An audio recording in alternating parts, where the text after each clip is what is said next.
in there. And He will help you. Keep your eye on the Lord. Let us watch our children. And that's why we're going to have some things for the young people later on. But like I say, I'm going to reach out for all of the people that I can reach out. So we see, unless the Lord build the house, they build it in vain. Now, and we're in a hostile environment. Let's raise our children right. Let's get them together and keep them clean. Show them the word of the Lord and pray. And the Lord will really bless you. So the youth are sometimes forgotten in their problems and in their troubles. So it's a warning. When none got on the ark, when none got out of Sodom, the young children, the Lord is pointing to our age. Let the children come to me.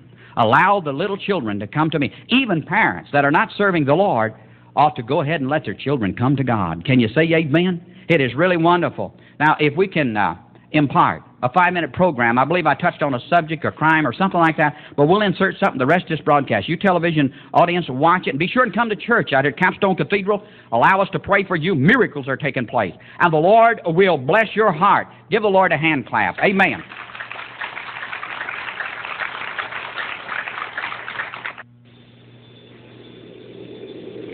The 5-minute world of Neal Frisby, as this man of vision touches on the past and the present and predicts things yet to come. Now, the noted evangelist, Neal Frisby. Now, Dan, this subject is really important. We want to help the people.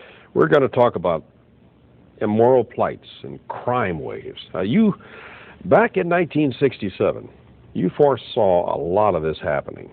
And I mean, it was terrible. And it is getting terrible. And I wrote it on prophetic scrolls in 1967. I said it would be into the stage of madness, a law, breakdown, drugs, so forth, immorality. It was revealed to me the immoral plight of the whole world and how that the undressing and what would take place in the age we live in. And also along with this, a breakdown of law and order. And I notice since then so much of this has come to pass, but it's showing us that out of lawlessness, finally a dictator will rise because they're not allowing to let the officers, the police, do their duty. There is too many loopholes. People today say they have to kill somebody, they have to destroy something. They will not arrest them until after the act. Used to, they would give warnings if somebody made a threat, and this kept down 50% of it. But now they don't.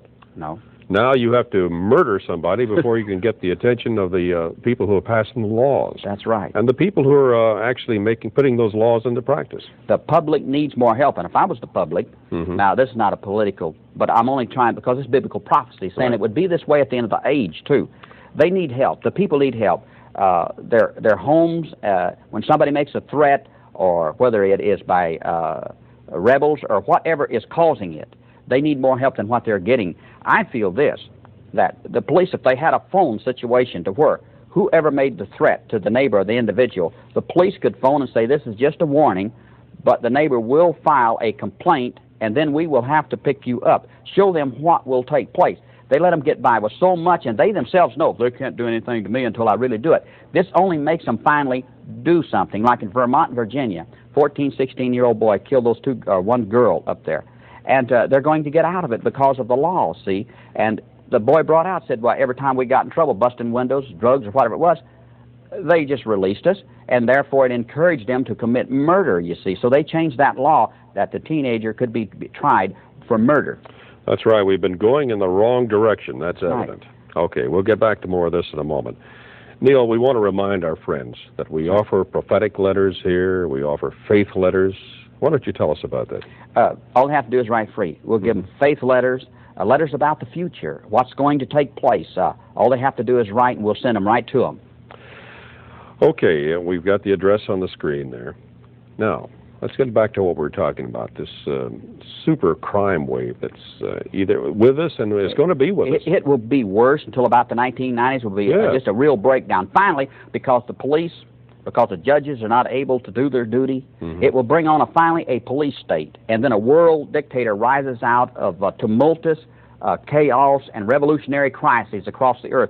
Finally, it will call for a dictator, and we will be then, because they didn't do their duty exactly right, we can't blame them, they're curtailed, but it'll bring on a police state where they will be under a police state also. Chapter Revelations 13, if they want to read it towards the end, shows absolute control by electronics. They'll have intelligence artificial intelligence. Yes. And images, and the police will be all by computers and so forth and electronics. Finally, it'll be misused as for a dictator. This is coming at the end of the age. Chapter 2:4, I think, of Thessalonians tells them some more about it. Yes. A complete breakdown of law and order is coming. But to sum up now, our whole thrust here is to tell people that they have to do something about law and order. Sure, people should let it be known. We'll have times where crime will come down and go up and come down, but finally, it will finally come under a police state way later in the age. But they should do something right now, and they need more help. Instead of somebody already committing the crime and doing something about it, there should be a warning set up to show that something will be done. That will help it at least 50%. We can hear more about that here at Capstone Cathedral. Right. All they have to do is come out here. We speak on Bible subjects, faith, prophecy. They're all welcome. Come on out. If this program has been a blessing to you and you would like to be part of this TV and World Satellite Ministry, write to Evangelist Neal Frisby at the address on the screen. Post Office Box 20707, Phoenix, Arizona, 85036. Make sure to send a love offering to help us continue, and you'll be sent some faith and prophetic literature. Also, send your prayer requests.